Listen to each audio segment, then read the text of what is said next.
नमो वज्झाया नमो लोये सवशाहूणम। पंच परमेष्टि भगवान की जय। आचार्य श्री गुरुवर कुंद कुंद महाराज की जय। आचार्य श्री गुरुवर विद्यासागर महाराज की जय। परम पूजनीय निर्यापक श्रवण पूज्य श्री सुधा सागर जी महाराज की जय। शुल्लक श्री धैर्य सागर जी महाराज की जय। पूज्य श्री के चरणों में समस्त जिज्ञासा करताओं की ओर से कोटि कोटि नमोस्तु वंदन। पूज्य श्री श्रीमती नविता जी जैन महावीर नगर कोटा से पूछते हैं, नमोस्तु मुनिश्री, किस प्रकार एक श्रावक मुनिराज के लिए अभय दान दे सकता है? मुनिश्री इसका स्पष्ट समाधान दीजिए। अभय दान का दूसरा नाम है आवास दान। आवास दान तो गृहस्थ ही देता है। चारों प्रकार के जो दान हैं मुख्यतः से गृहस्थ के लिए ही हैं। मुनि किसी चीज का दान नहीं करता। जो वचन को उपदेश देते हैं इनको दान के रूप में नहीं लिया। ये उपदेश है, स्वाध्याय है। इनमें दान देने वाली कोई वस्तु नहीं है। शब्दों का दान नहीं होता है। शब्द तो तुम्हें सुनाए जाते हैं, चले जाते हैं। तो इस प्रकार के ये जो दान की जो परंपरा है ये गृहस्थों का ही मुख्य धर्म है। जहाँ भी शास्त्रों में अभय दान का प्रसंग मिलता है, गृहस्थ तो त्रिअंशों के मिलते हैं। तो मुनियों को शुकर ने महाराज को अभय दान दिया। गृहस्थ ही मुनिराज को बचा सकता है, मुनिराज गृहस्थ को नहीं बचा सकते। उनके पास बचाने का कोई उपाय भी नहीं है, साधन भी नहीं है। भावनात्मक रहता है तो भावनात्मक करुणा साधु सदा करता रहता है, लेकिन दान तो वो कहलाता है जो प्रत्यक्ष रूप से द्रव्य हो। तो ऐसी बात का दान गृहस्थ को ही होता है। अभय दान भी गृहस्थ मुनियों को देते हैं। साधु अभय दान के रूप में नहीं आता, अहिंसा व्रत के रूप में आता है। अहिंसा अलग चीज है, दया अलग चीज है, करुणा अनुकंपा अलग चीज है, और दान अलग चीज है। दान एक पात्र विशेष को दिया जाता है। दान हमेशा अपने से उत्कृष्ट को दिया जाता है। दान हमेशा गुणवानों को दिया जाता है, जो हमसे अधिक गुणवान हो। और दया करुणा और अहिंसा अपने से हीन वालों पर की जाती है। दया है, करुणा है, अहिंसा है, ये सब तुच्छ जीवों पर जो हीन है। तो हम लोग आपके ऊपर दया कर सकते हैं, अहिंसा कर सकते हैं, करुणा कर सकते हैं, लेकिन दान की मुख्यता तो आप गृहस्थों के लिए ही होती है। श्रीमती अंशु जैन USA से, नमोस्तु मुनिवर, महाराज श्री जन्म कल्याणक के अभिषेक के बारे में हम विस्तार से समझना चाहते हैं, कृपया इसको स्पष्ट कर दें। हमारे जीवन में इसका क्या महत्व रहता है और किस विधि से हमें गंधोदक आदि लगाना चाहिए? जन्म कल्याणक के दिन हम पूरा विस्तार से बचा चुके हैं। आपके YouTube पे पड़ा हुआ होगा। यदि आप विस्तार से जानना चाहते हैं तो मैंने बहुत अच्छे विस्तार से जन्म कल्याणक के दिन का प्रातः काल का प्रवचन आप सुन लें। बहुत अच्छी तरह मनोवैज्ञानिक ढंग से, धार्मिक ढंग से, सब तरीके से मैंने समझाया था। ऐसा दीप्ति नायक कोरबा छत्तीसगढ़ से, मेरे आराध्य गुरुवर के चरणों में त्रिकाल नमोस्तु। मुनिश्री, क्या गजरत महोत्सव के बिना भी पंचकल्याणक महोत्सव होते हैं और इनका क्या महत्व होता है? गजरत का पंचकल्याणक के साथ कोई ऐसा अनिवार्य अविनाभावी संबंध नहीं है। एक प्रभावना है, एक खुशी का इतिहास है। उसका पंचकल्याणक से अलग रूप है। कर भी सकते हैं और नहीं भी कर सकते हैं। सानू जैन हरदा से, प्रार्थना और ध्यान में क्या अंतर है महाराज श्री? बता चुका मैं, कल परसों बताया था। आ चुका। निर्मल जैन मिर्ची अशोकनगर से, नमोस्तु गुरुवर। द्रव्य मन का आकार कैसा होता है, हमारे शरीर में कहाँ पर होता है एवं क्या हमारी इंद्रियों का विषय है, इसको स्पष्ट कर रहे हैं। द्रव्य मन के संबंध में आचार्यों के दो मत हैं। एक मत जो प्रभायमान है, अपनी जहाँ हड्डियाँ सारी खत्म होती हैं सीना की, वहाँ पर 8 पाखुड़ी के आकार वाला अंगुल के असंख्यात्म भाग प्रमाण द्रव्य मन की रचना होती है। कुछित आचार्य ऐसा मानते हैं कि कई स्थानों पर जब उपयोग होता है तात्कालिक वहाँ द्रव्य मन की रचना हो जाती है और जैसे वह कार्य होता है तो विघटित हो जाता है। पर ये बात थोड़ी सी ना तो युक्तियुक्त बैठती है ना कोई इस प्रकार से बैठती है। हृदय वाली बात जो प्रभायमान है वह उचित है, युक्ति युक्त भी है, आगम सम्मत भी है। हिरोशी जैन कोटा से ये पूछते हैं, how this world begin from, इस विश्व की शुरुआत कहाँ से हुई और वह पहला पर्सन कौन था, और गॉड ये आल्सो लिविंग इन अर्थ, या भगवान कहाँ पृथ्वी में कहाँ रहता है, और हु मेड अर्थ एनिमल, इस धरती को और पशुओं को किसने बनाया है, और ये उस जिसने बनाया उसको किसने बनाया है। किसी ने किसी को बनाया होता तो मैं बता देता। किन्हु न करे न धरे को, सड़ द्रव्य मई न हरे को। एक वृक्ष को किसने बनाया, एक फल को किसने बनाया, बीज ने, बीज को किसने बनाया, फल ने। एक पृथ्वी एक सर्कल है, एक बेटा से बाप, बाप से बेटा, एक संतति है। वही मुर्गा पहले, मुर्गी पहले कि अंडा पहले, अंडा के बिना मुर्गी कहते हो, मुर्गी के बिना। तो ये पृथ्वी का अनादि अनंत कहलाता है। एक प्रकृति ने अपना एक रहस्य ऐसा रखा है जिसका ना आदि अंत है, ना आदि है और ना अंत है। इसलिए इस प्रकार की जो कल्पनाएं हैं अपन कर ही नहीं सकते। ना तो ये कह सकते हैं सूर्य कब से आकाश में है, ये भी नहीं कह सकते हैं कि मनुष्य कब से, ऐसा कुछ नहीं। क्षेत्रांतरित होते रहते, कहीं प्रलय आ गया वहाँ क्षेत्र मिट गए, दूसरी जगह जन्म गए। तो ये परिवर्तन होता रहता है। वस्तु का मूल स्वरूप सदा अस्तित्वमान होता है। आज प्रातःकाल ही मैंने कहा था, प्रत्येक वस्तु में एक सामान्य गुण होते हैं जो हमेशा त्रिकालिक द्रव्य की सत्ता को बताते हैं, और वह सत्ता जो है अनादि अनंत कालीन से विद्यमान रहती है, ऐसा मानना चाहिए। महाराज जी, जो भगवान फिर अर्थ पे धरती पर कहाँ रहता है? भगवान जो है जब वर्तमान में विकल्प परमात्मा होते हैं जो हमें उपदेश देते हैं, वो इसी पृथ्वी पर रहते हैं। आज वर्तमान तीर्थंकर विदेह क्षेत्र में विद्यमान है जहाँ हमारी गति नहीं हो सकती, भौतिक यंत्र की भी गति नहीं हो सकती। और जो पूर्ण परमात्मा है वो इस 3 लोक के अंतिम भाग पर सबसे ऊंचे विराजमान है, जो वहीं शाश्वत रूप से विराजमान रहते हैं। नीरज कुमार जैन जबलपुर से, नमोस्तु गुरुदेव।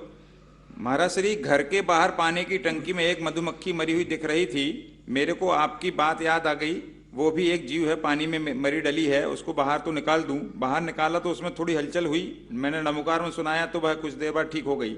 और जिज्ञासा यह है कि गुरुदेव, ये क्या संयोग था जो प्रभु ने मेरी नजर उस पर कर दी? संयोग था, और उसका कोई पुण्य का उदय, उसने कभी किसी जन्मांतर में किसी को बचाया होगा तो उसको ऐसा निमित्त मिल गया। क्योंकि बिना कोई ना कोई पुण्य के बिना उसको निमित्त नहीं मिलता।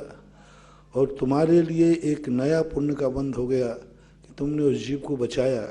कहीं ना कहीं तुम्हारी ऐसी विपदा में कोई ना कोई तुम्हें भी आकर के बचा लेगा। प्रदीप हरसोला भोपाल से, नमोस्तु भगवान। हमारे शास्त्रों में एक कहानी आती है कि एक धीवर ने एक मछली को महाराज के कहने पे कहा कि एक मछली को तुम प्रथम मछली को मत मारना, और वही मछली उसके 5 बार जाल में फंसी, उसने उसको छोड़ दिया। कालांतर में उसी व्यक्ति के जीवन में वह मछली एक जीव बनी और इस जीव को 5 बार बचाया उसने, 5 बार उसके जीवन की रक्षा की, क्योंकि इसने 5 बार उस मछली को पकड़ करके छोड़ दिया। ज्ञान सागर महाराज जी ने इस पर एक महाकाव्य लिखा, दयोदय महाकाव्य, दयोदय चंपू। और दयोदय चंपू की कथा बहुत सुंदर कथा है कि कैसे एक सामान्य एक मछली को उसने 5 बार छोड़ा, तो उसने 5 बार उस जीव के प्राणों की रक्षा की, और अपने आप ऐसा निमित्त मिल जाता था कि वह आकर के उसको बचा लेता था, और 5 बार बचा वो।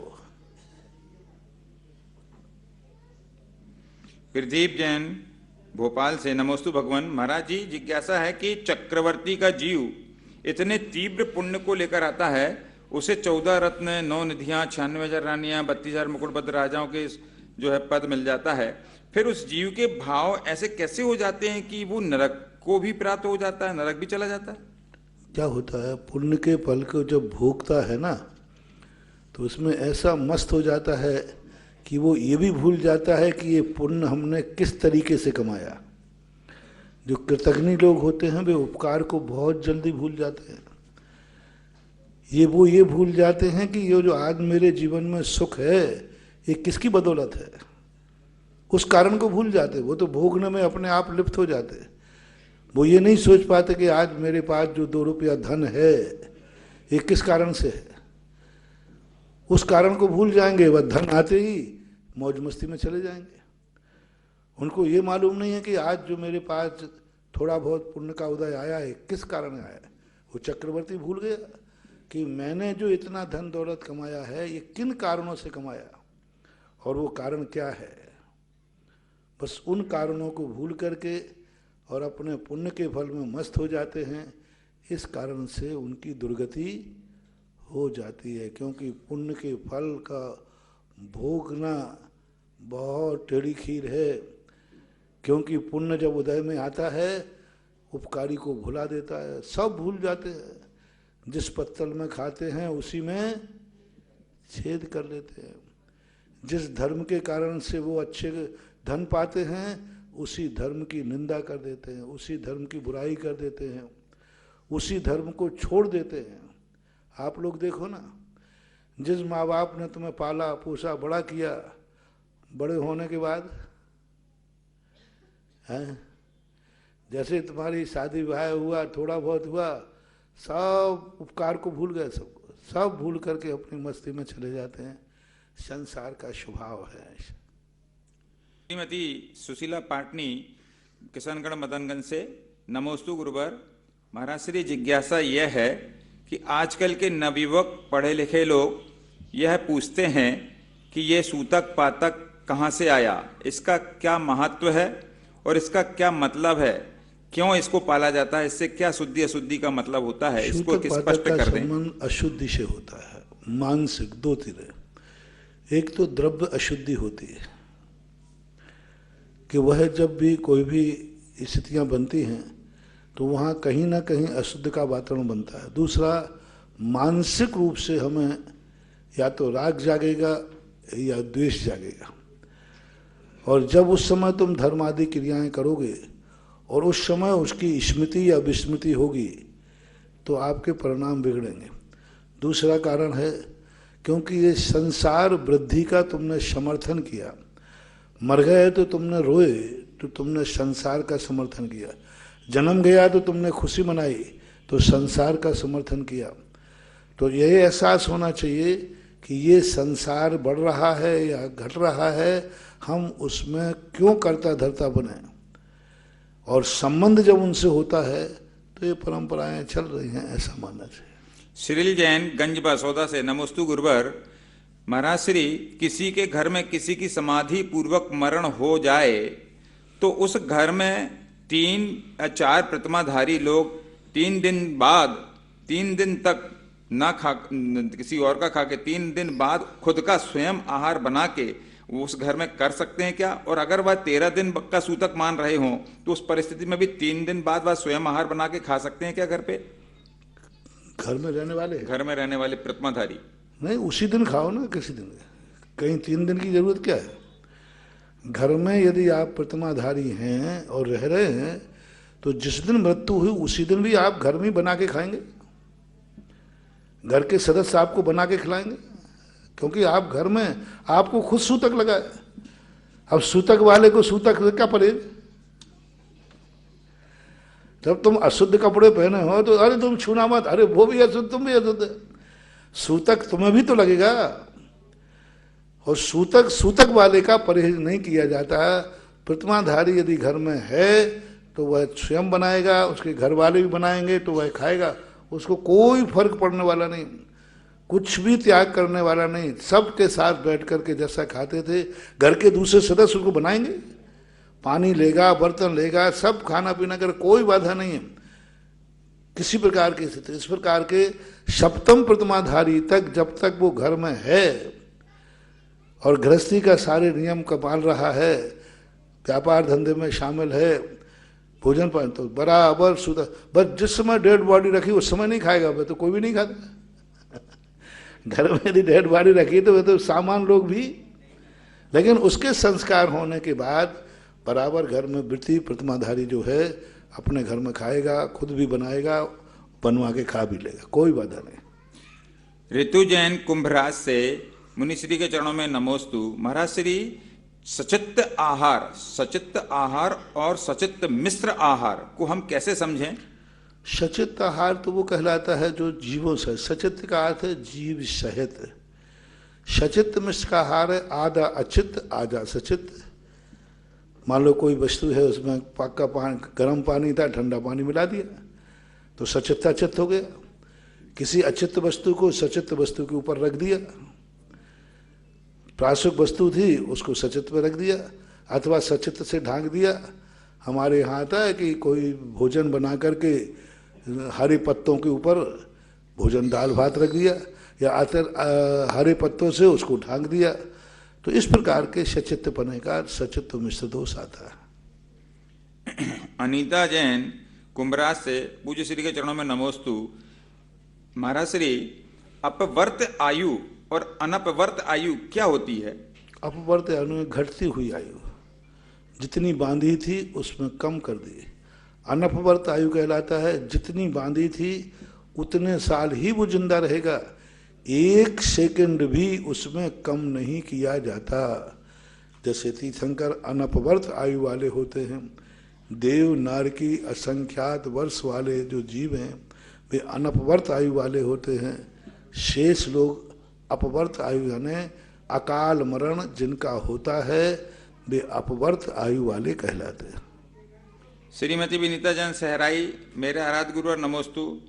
महाराज श्री जिस प्रकार पंचकल्याणक के समय सभी प्रतिमाओं को मुनिश्री द्वारा अलग अलग सूर्य मंत्र दिया जाता है, तो क्या सहस्कूट के 1008 प्रतिमाओं को भी अलग अलग सूर्य मंत्र दिए जाएंगे? बराबर, क्योंकि उसमें जब सभी मूर्ति पूजनी है, वंदनी है, तो 1008 मूर्ति को कायदा से देना चाहिए। मूर्ति है, जिनबिंब है, 1008 है तो 1008 देना चाहिए। और वो मंत्र सूर्य मंत्र दिया जाता है और देना ही चाहिए। प्रकाश चंद पांडे ईचल करंजी महाराष्ट्र से, महाराज श्री नमोस्तु। पंचम गुण स्थान पर ऐलक, क्षुल्लक व आरिका माता जी होती हैं, लेकिन आरिका माता जी अधिक परिग्रह 9 मीटर की साड़ी रखती हैं और कम परिग्रह वाले लंगोटी वाले महाराज उनको वंदामी करते हैं, ऐसा क्यों होता है? हमारे यहाँ बाह्य परिग्रह की मुख्यता नहीं है, हमारे यहाँ मूर्छा के, क्योंकि वो छोड़ नहीं सकते। वो जो साड़ी रखे हुए हैं वो आगम की आज्ञा से रखे हैं। आगम की आज्ञा है कि तुम इससे कम परिग्रह नहीं रख सकते, इतना तुम्हें रखना ही पड़ेगा। और एलक छुल्लक के लिए ऐसी आगम की आज्ञा नहीं है कि तुम इतना ही परिग्रह रखो, तुम पूरा छोड़ सकते हो। तुम पूरा छोड़ सकते हो और ये छोड़ नहीं रहे। वो तो छोड़ना भी चाहे तो आगम की आज्ञा छोड़ने नहीं देती है। इस अपेक्षा से, परिणामों की दृष्टि की अपेक्षा से मानना चाहिए। पदमचंद काला भीलवाड़ा से नमोस्तु। महाराज जी 7 प्रकार के भय बताए गए हैं, इन 7 प्रकार के भय उपस्थित होने पर हम उससे अपनी कैसे रक्षा करें? 7 प्रकार के भय बताए गए हैं, उन 7 प्रकार के भयों से हम अपनी रक्षा कैसे करें? जिस गुण स्थान में उस गुण स्थान के भय होंगे। चतुर्थ गुण स्थान में है तो श्रद्धात्मक भय रहेगा, क्रियात्मक नहीं। श्रद्धा में तो वो निर्भय रहेगा, क्यों मर सकते हो क्या? नहीं नहीं नहीं मर सकता। फिर वो सांप आ रहा है तो भाग रहा है, बोले क्यों भाग रहे हो? और वो सांप काट लेगा तो मैं मर जाऊंगा। तो क्या तुम मर सकते? नहीं, मर तो नहीं सकता। तो चारित्र में वो फैल है, श्रद्धा में तो उसका यही है कि वस्तु स्वरूप यही ही है। इसलिए जो जिस गुण स्थान में है उस गुण स्थान के अनुसार ही भय लगाना चाहिए, क्योंकि कसाएं गुण स्थान के अनुसार भिन्न। सभी क्रोध एक समान ही है। मतलब क्रोध का त्याग करने को कहा है, जो क्रोधी है वह मुनि नहीं हो सकता। अरे संजुनन क्रोध तो आएगी, वो क्रोध कहाँ जाएगा?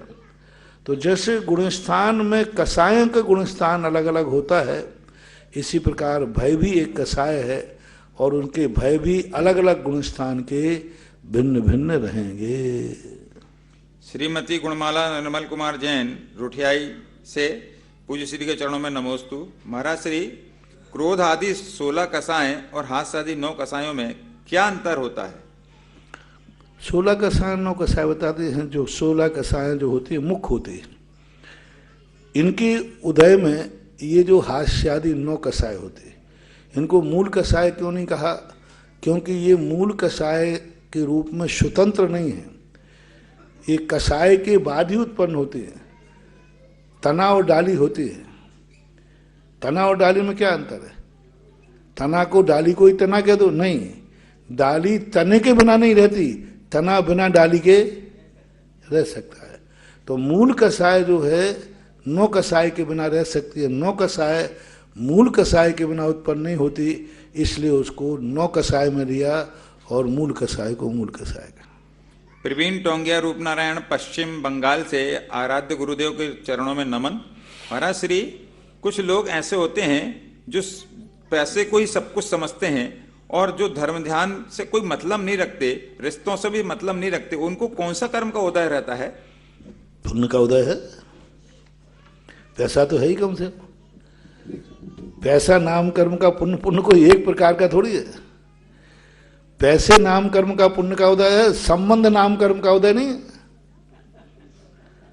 संबंध भी जो बनते हैं वो भी पुण्य के उदय से ही बनते हैं। उस प्रकार का पुण्य उन्होंने नहीं कमाया, धन संबंधी पुण्य कमाया।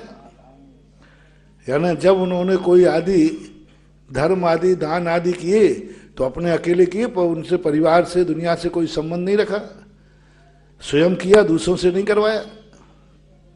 तो इस प्रकार के कहीं ना कहीं से हर पुण्य की वैरायटी भिन्न भिन्न है। उसके जीवन में संबंधों का जो पुण्य है या जो सुख है, उस सुख से वो वंचित है।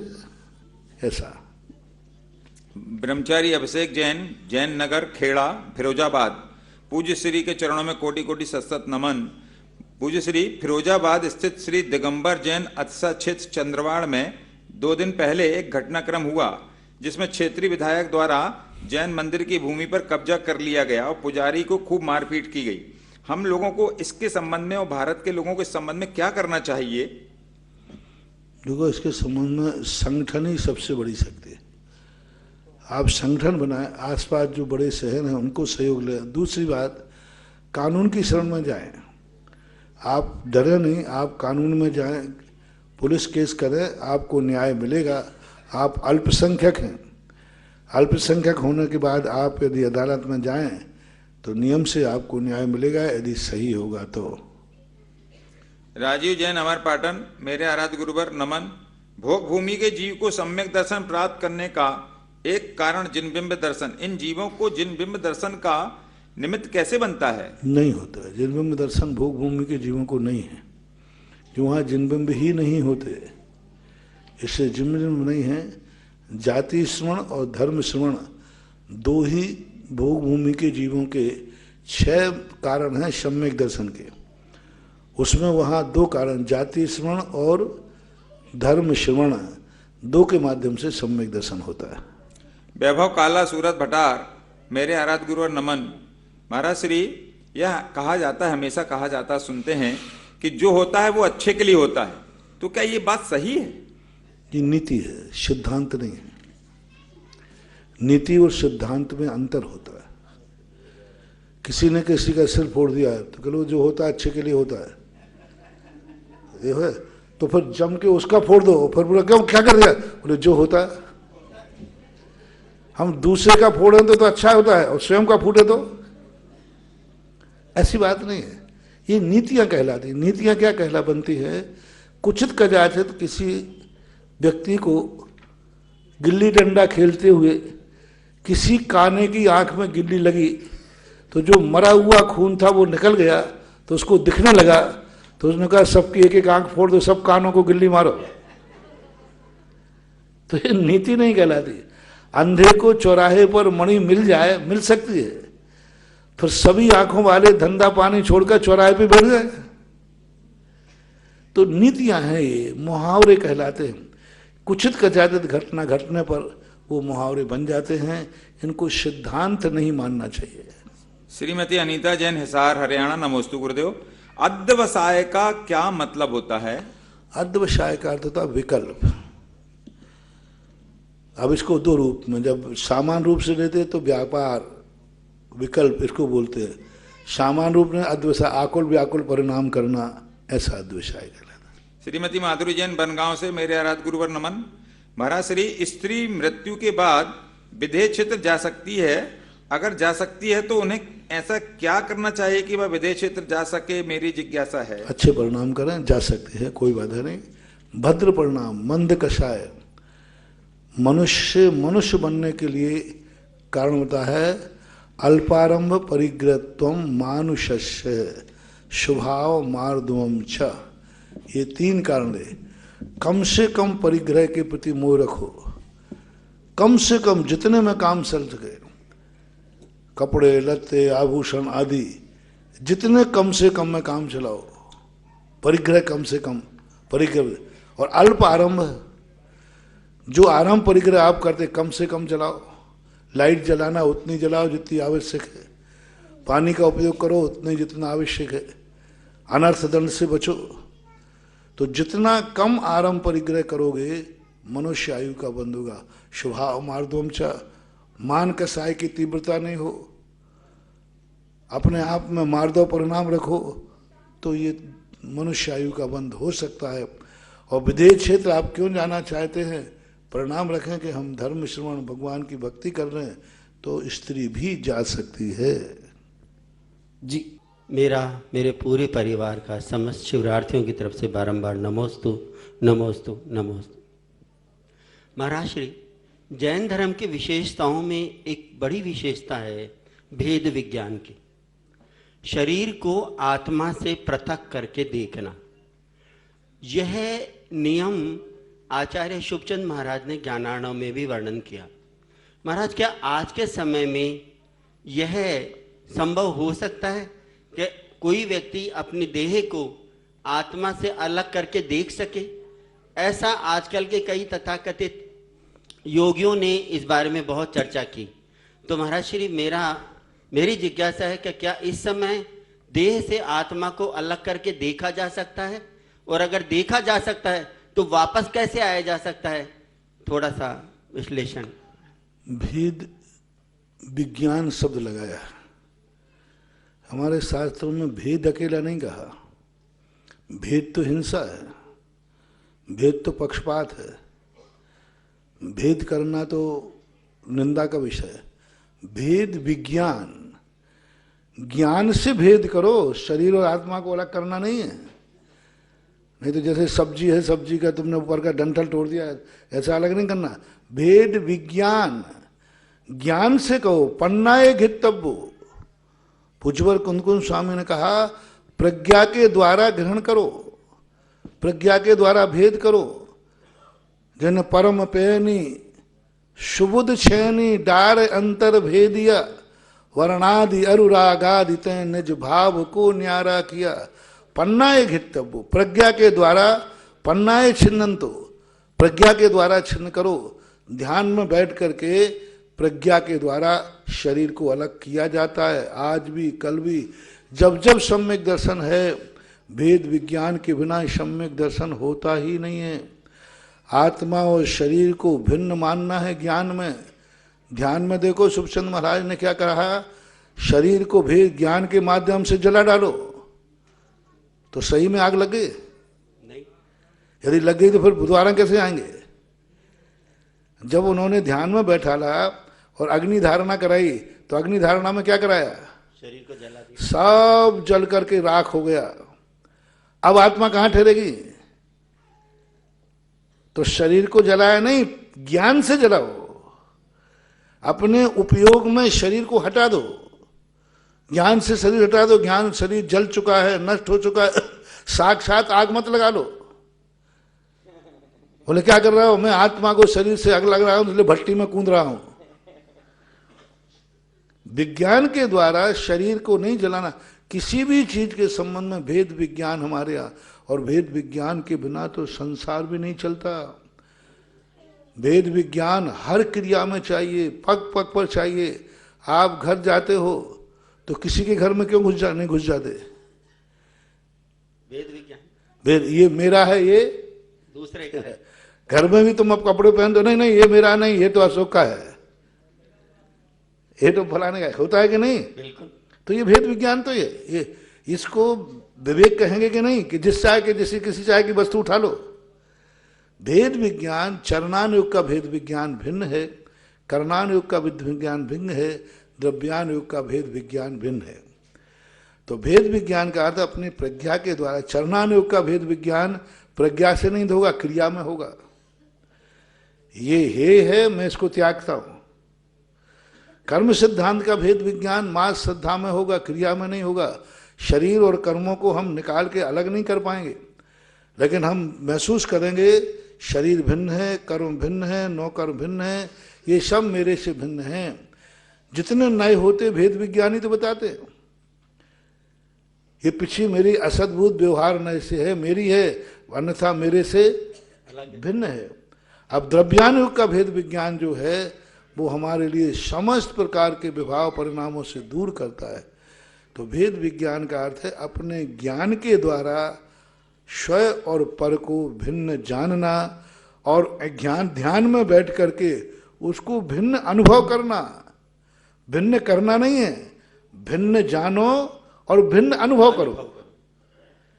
भिन्न करो मत, अनुभव करो, भिन्न अनुभव करो। जैसे धारणा में बैठ करके अपन ने अनुभव किया कि शरीर जल चुका है, मेरी आत्मा मात बची हुई, अनुभव में आ रहा है, किया नहीं है।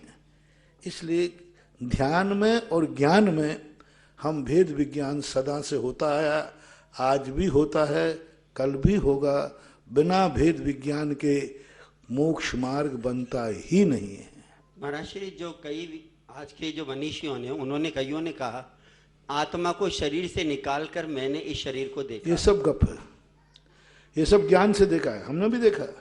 अब देखते हैं, धन देखा ना कि शरीर यहाँ जल के राख हो गया और आत्मा जा रही, बिल्कुल वो जा रही। देखो सिद्धालय में, शिविर में सिखाते हैं, वो सिद्धालय में पहुँच गई और फिर आकर के जैसे आँख खोलते, हाँ अब वो आत्मा शरीर में आ गई। तो ये किससे हुआ?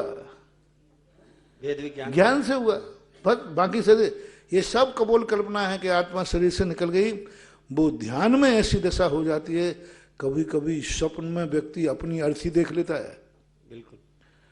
महाराज जी मैं रात में मर गया था, तो क्या हो गया?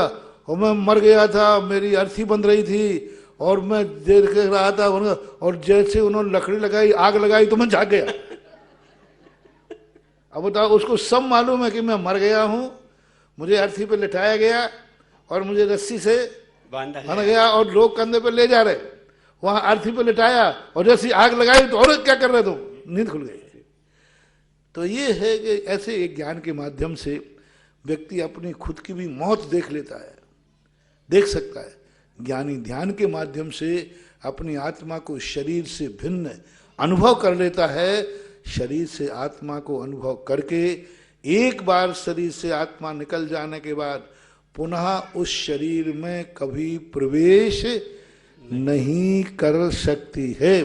पूर्ण आत्मा निकल गई तो फैलना अलग चीज है, समुद्घात की फैलना अलग चीज है, लेकिन पूरी आत्मा निकल जाए और फिर प्रवेश कर जाए, अनपॉसिबल है ही नहीं, संभव ही नहीं। नमोस्तु महाराज। असीमकालीन आदिनाथ भक्तामृतदान में कुछ नाम आए हैं। श्री घासीलाल जी, हेमराज जी जैन, अलका रुचि सिद्धि, आशिका जैन, धुंधरी वाली तालेड़ा बूंदी से, अनिल कुमार, सुनीता, अमित, प्रियंका जैन, गंज बासोदा विदिशा से, JK जैन, उर्मिला जी जैन, मधुर सोनल, रुचिका, छवि जैन दिल्ली मुंबई से, और इन्होंने 5 शिला का भी सौभाग्य प्राप्त किया है। सुमन जैन कोटा, और इनके पश्चात मनीष जैन अशोकनगर तैयार रहेंगे। नमस्ते महाराज जी, मेरा और मेरे परिवार की तरफ से कोटि से नमन। महाराज जी, जब हम नमोकार मंत्र बोलते हैं तो शब्दों से तो बोल लेते हैं, लेकिन भावों में कौन सी मानसिक प्रक्रिया कौन सी होनी चाहिए? एक तो यदि इससे मान पूरा लो लाभ कुछ मिल भी सके। समझ में नहीं आता है तो अटूट श्रद्धा होना चाहिए कि इसमें अनंत शक्ति है, अनंत शक्ति संपन्न है, ये महान पवित्र आत्माओं के नाम है ऐसा अपनी श्रद्धा में आना चाहिए। और समझ सकते हैं तो स्वाध्याय करके अरहंतों का स्वरूप कैसा होता है, सिद्धों का स्वरूप कैसा होता है, पांचों परिभाषा, पांचों परमेष्ठियों के स्वरूप को शास्त्रों से जानना चाहिए। और नहीं जानने में आए पर ये मानना चाहिए कि इस मंत्र में अनंत अचिंत शक्ति है और महान पवित्र है। जैसे अंजन चोर ने भली अर्थ नहीं समझा, लेकिन श्रद्धा इतनी थी कि यह शक्तिमान मंत्र जिसके मेरे पास है तो मेरा कोई भी कुछ बिगाड़ नहीं सकता। जैसे मैंने सुबह कहा था ना, कभी भी दुश्मन तुम्हारे सामने बद्दुआ देवे, तुम्हें कुछ नहीं करना, सारे देवता तुम्हें आके घेर के खड़े हो जाए मारने के लिए, तुम्हें कुछ नहीं करना, तुम नमोकार मंत्र पढ़ने लेना, देवता की मजाल नहीं जो तुम्हें छू ले हुए। देवता की मजाल नहीं है कि तुम्हें छू ले हुए, तुम कैसे भी नमोकार मंत्र जहां तुम्हें डर लगने लग जाए, नमोकार मंत्र मजाल नहीं कि वो छू ले हुए देवता।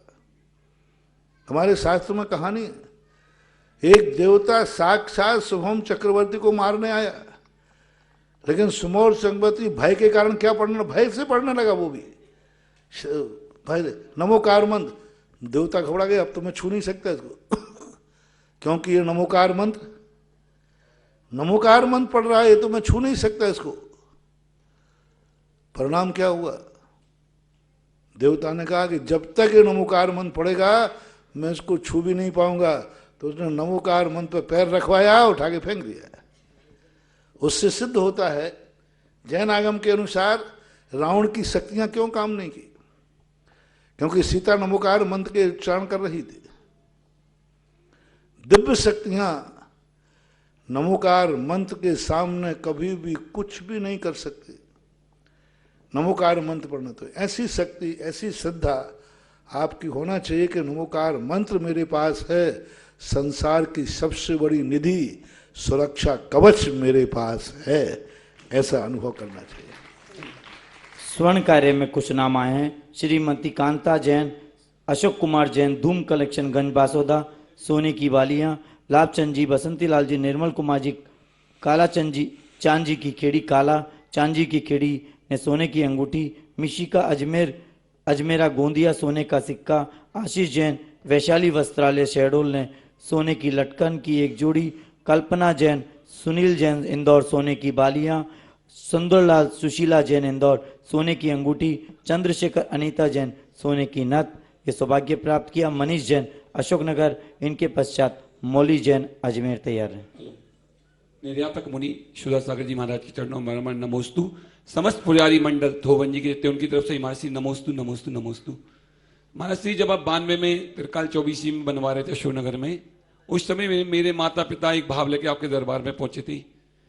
इतना सामर्थ नहीं था मेरे माता पिता के पास एक भगवान विराजमान कर सकें, लेकिन आपके आशीर्वाद से 92 से लेकर आज तक मेरे माता पिता ने करीब करीब 5 प्रतिमाएं विराजमान करने का सौभाग्य प्राप्त किया। इसके बाद बड़े 2 अनुष्ठान भी करवाए मेरे माता पिता ने, शिक्षक मंडल विधान सामूहिक रूप से, जिसमें समस्त समाज जैन समाज को आमंत्रण दिया था हमने अशोकनगर को। ऐसा क्या चमत्कार हुआ गुरुदेव आपके आशीर्वाद से और भगवान विराजमान करने के बाद से, कि मेरा परिवार दिन रात तरक्की पे है। आज हम जो भावना बांटते हैं गुरुदेव वो पूरी हो जाती है। अभी अभी मेरी माता आज पूरे 18 दिन हुए वो हमको छोड़ के चली गई। उनकी बहुत भावना थी आपके दर्शन के, लेकिन किसी कारणवश वो ना आ पाई। मैं आज पूरे परिवार समेत आपके दरबार में पहुंचा हूं। यही विनती है, आशीर्वाद चाहता हूं जो आपने मेरे माता पिता पे आशीर्वाद दिया है, मेरे पे, मेरे बच्चे, मेरे परिवार पे वो आशीर्वाद हमेशा बने रहे। सुनो सुनो, मेरा भगवान से एग्रीमेंट है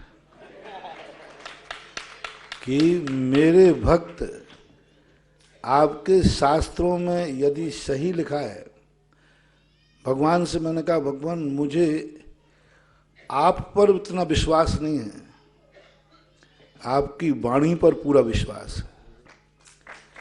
आप पर विश्वास इसलिए नहीं है क्योंकि आप इतने महान हैं कि मैं आपको कभी पूरा परख ही नहीं पाऊंगा, मैं आपको पूरा समझ ही नहीं पाऊंगा। जब मैं समझूंगा ही नहीं तो मैं विश्वास कैसे करूं? तो आपको तो मैं समझ नहीं पा रहा हूं, आपकी अचिंत शक्तियों को मैं जान नहीं पा रहा हूं, लेकिन आपकी वाणी पर मुझे पूरा विश्वास है। नान्यथा वादनो जना आज्ञा सिद्धम तो तदग्राह्यम नान्यथा वादनो ना। हे जनन देव, आप कभी अन्यथावादी नहीं हो सकते, इसलिए आपकी जिनवाणी पर आपका मेरा पूरा विश्वास है। और आपने लिखा है कि दान जो है, पुण्य की क्रियाएं हैं, ये बीज है।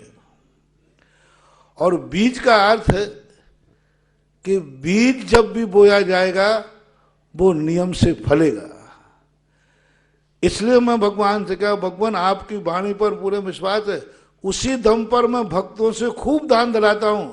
पर ध्यान रखना, मेरा भक्त जो आज दान दे रहा है, अगले दान पूरा नहीं हो पाए उसके बाद नए दान की ताकत आना चाहिए।